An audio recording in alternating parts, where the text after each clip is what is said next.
Hi friends, welcome back to our channel. ఈరోజు మనం రైతు దినోత్సవము దివంగత ప్రధాని చరణ్ సింగ్ గారి గురించి కొన్ని విషయాలు అయితే మనం జ్ఞాపకం చేసుకుందాం.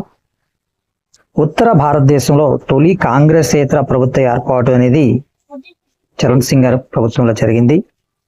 జమీందారీ వ్యవస్థను రద్దు చేశారు. రైతులకు భూ పంపిణీలో కీలక పాత్ర వహించినటువంటి వ్యక్తి ప్రధాని చరణ్ సింగ్ గారు. ఈయన రెండో ఉప ప్రధాని కూడా. అదేవిధంగా ప్రధాని హోదాలో 23 రోజులు మాత్రమే పనిచేసినటువంటి వ్యక్తి ప్రధాని చరణ్ సింగ్ గారు. పార్లమెంటును ఫేస్ చేయని ఏకైక ప్రధాని కూడా ప్రధాని చరణ్ సింగ్ గారే. కనీస మద్దతు ధరకు పునాదులు వేసినటువంటి వ్యక్తి చరణ్ సింగ్ గారు.